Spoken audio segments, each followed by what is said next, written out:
பூஞ்சோலை மாணவர்கள் அனைவருக்கும் வணக்கம். குரூப் 4க்கு ரிவிஷன் மாதிரி ஒரு சில முக்கியமான விஷயம் மட்டும் பார்த்துருவோம்ப்பா. அதில் பாருங்கள், பெரிய புராணம் இருக்குது பார்த்தீங்களா, நம்ம 9th புக்கில்.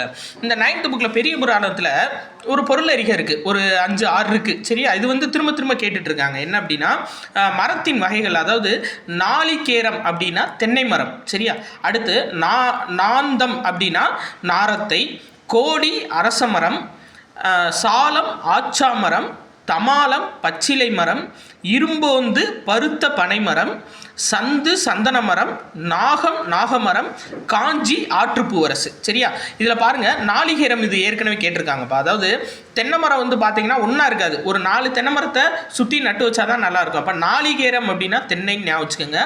கோழி அப்படின்னா அரச மரம், கோமாளியை அரசராக உட்கார வச்சுருக்காங்கன்னு ஞாபகம் வச்சுக்கோங்கப்பா. கோழி அப்படின்னா அரச மரம்.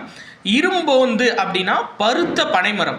அந்த பனைமரத்தோட இது பார்த்துருக்கீங்களா, அந்த ஸ்டெம்மு இரும்பு மாதிரி இருக்கும். சரி, அப்போ இரும்போந்து அப்படின்னா பருத்த பனைமரம்.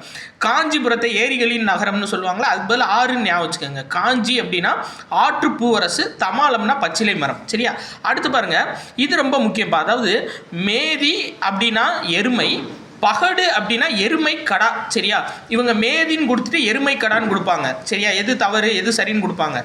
மேதினா என்னன்னா எருமை, பகடு அப்படின்னா எருமை கடா. இதுவே மேதினி அப்படின்னா உலகம். சரி, அதை ஞாபகம் வச்சுக்கோங்க. அடுத்து பாருங்க, சுரிவலை அப்படின்னா சங்கு. இது சங்குக்கு வேறு பெயர்கள் இருக்கு. என்னென்ன அப்படின்னா பணிலம், சுரிவலை, நெருங்குவலை. இது 3மே சங்கு தான். சரியா, சுரிவலைனாலும் சங்கு தான், பணிலம்னாலும் சங்கு தான், நெருங்குவலைனாலும் சங்கு தான். அடுத்து பாருங்க, வேரி அப்படின்னா என்ன கொடுத்துருக்காங்கன்னா தேன் அப்படின்னு சொல்லி கொடுத்துருக்காங்க.